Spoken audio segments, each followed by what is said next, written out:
আসসালামু আলাইকুম dear viewer, software YouTube চ্যানেলে পিএইচপি অবজেক্ট ওরিয়েন্টেড প্রোগ্রামিং ওপি টিউটোরিয়াল সিরিজে আপনাকে স্বাগতম। এই ভিডিওতে আমরা দেখব যে কিভাবে মেথড চেইনিং করা হয়। তো মেথড চেইনিংয়ের ক্ষেত্রে যে বিষয়টি হয়ে থাকে যে অবজেক্টের পরে একবার অবজেক্ট টাইপ করে তারপরে একাধিক মেথডকে লেখা। তো চলুন আমরা কাজ করতে করতে বিষয়টা বোঝার চেষ্টা করি। জাম্প কন্ট্রোল প্যানেল স্টার্ট করে অ্যাপাচি মাইস্কেল স্টার্ট আছে কিনা তা দেখে নিলাম। এক্সপ্লোরারে ক্লিক করে htdocs-এ ওপি টিউটোরিয়াল নামক একটি ফোল্ডার আমার তৈরি করা আছে। তো ফোল্ডারটি অলরেডি আমার এখানে লোড করা আছে।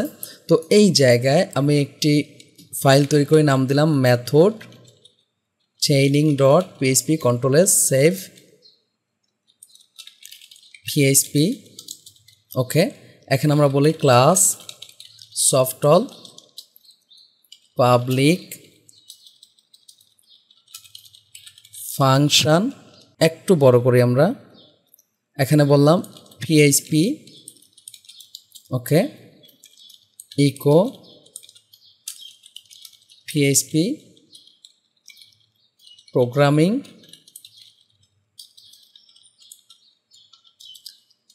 আমরা আরও একটি ফাংশন তৈরি করি পাবলিক ফাংশন, আমরা বললাম HTML echo HTML method. Just বোঝার স্বার্থে আমরা যে কোনো নাম দিতে পারি। আমি আরও একটি নেই পাবলিক ফাংশন CSS ওকে ইকো CSS মেথড। খেয়াল করুন আমি এখানে তিনটি মেথড তৈরি করেছি। তো আমরা এই ক্লাসটির জন্য এখন একটি অবজেক্ট তৈরি করি নিউ সফটওয়্যার কন্ট্রোল এস। এখন আমরা চাচ্ছি এই অবজেক্টটাকে একবার ইউজ করে আমরা বারবার এই মেথডগুলোকে ইউজ করব। তো তার জন্য আমরা কি করব, এখানে বলবো পিএইচপি, এরপরে আমরা আবার এরকম অবজেক্ট অপারেটর ইউজ করে আমরা বলবো HTML, আবার আমরা অবজেক্ট অপারেটর ইউজ করে বলবো CSS। তো এইভাবে যতগুলো খুশি ততগুলো মেথড আমরা নিতে পারবো। আচ্ছা, এগুলো আমি স্মল লেটার দিই যেহেতু আমাদের মেথড তো HTML। তো এখানে আমাদের কি হবে পিএইচপি HTML। খেয়াল করুন এখন যদি আমরা এটাকে রান করি তাহলে আমাদের একটি এরর আসবে লোকাল হোস্ট ওপি টিউটোরিয়াল মেথড চেইনিংয়ে। যে দেখুন এরর আসছে, কারণ কি মেথড চেইনিংয়ের শর্ত হচ্ছে যে লাস্টের মেথড না হলেও চলবে, প্রত্যেকটা মেথডেই আমাদের রিটার্ন দিস এই বিষয়টা ইউজ করতে হবে, অর্থাৎ দিস কিওয়ার্ডটি ইউজ করতে হবে, তা রিটার্নে থাকবে।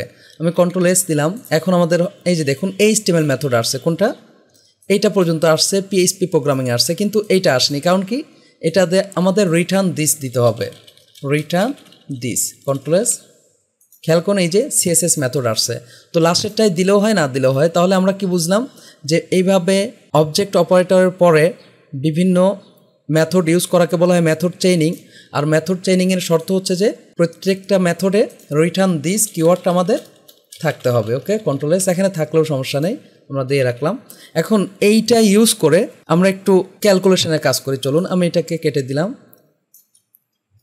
আমি এখানে বললাম ক্লাস ক্যালকুলেশন ওকে পাবলিক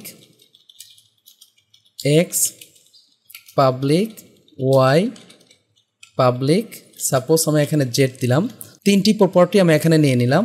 তো এই জায়গায় আমি বলি পাবলিক ফাংশন, আমরা বললাম সেট ভ্যালু, মূলত এখানে আমি এ দিলাম বি দিলাম, ইচ্ছা মতো দেওয়া যাবে।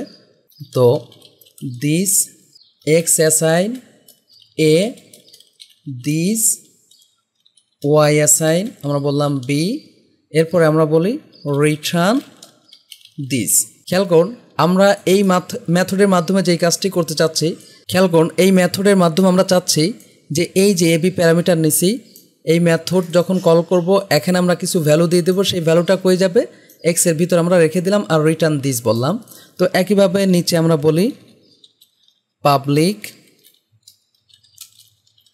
ফাংশন, আমরা বললাম অ্যাড, এখানে আমরা বলি দিস জেড অ্যাসাইন, আমরা বললাম this x plus this Y control S. এখানে আমরা তাহলে আবার বলবো, তো এই জায়গায় একটু আমরা বলে রাখতে পারি যে ইকো সামেশন ইজ ডট আমরা এখানে বলি দিস জেট। ওকে, তো এই জায়গায় বেটার হয় আমরা একটা বিআর রেখে দেই, কন্ট্রোল এস। তো এই জায়গায় আমরা কি বলবো, রিটার্ন দিস, কন্ট্রোল এস। একইভাবে আমরা এইটাকেই কপি পেস্ট করে সাবট্রাকশন এবং মাল্টিপ্লাই আমরা করি। আমি 2 বার নিলাম, এখানে আমি বললাম সাব, আর এই জায়গায় জাস্ট আমরা ইউজ করলাম মাইনাস, এখানে বললাম সাবট্রাকশন ইজ। একইভাবে এখানে আমরা বলি মাল্টিপ্লাই, এখানে আমরা স্টার নিলাম, মাল্টিপ্লিকেশন ইজ। ওকে, খেয়াল করুন আমরা অলরেডি ক্যালকুলেটরের মতো করে 3টা মেথড এখানে তৈরি করেছি, যেই মেথডগুলো কি করবে আমাদের অ্যাড, সাব এবং মাল্টিপ্লিকেশন এগুলো বের করে দিবে। তো মূলত প্রথম মেথডের মাধ্যমে আমরা কি করেছি, এক্স এবং ওয়াইয়ের মান সেট করেছি। তো প্রত্যেকটাতেই খেয়াল করে আমরা রিটার্ন দিস ইউজ করছি। তো রিটার্ন দিস ইউজ না করলে কিন্তু আমরা চেইনিং মেথড ব্যবহার করতে পারবো না, এই জন্য ইউজ করেছি। তাহলে এখানে একটা আমরা অবজেক্ট তৈরি করি, আমি বললাম P assign new calculation, just এখানে এইভাবে নিলাম। এবার পি প্রথমে আমরা নেই সেট ভ্যালু।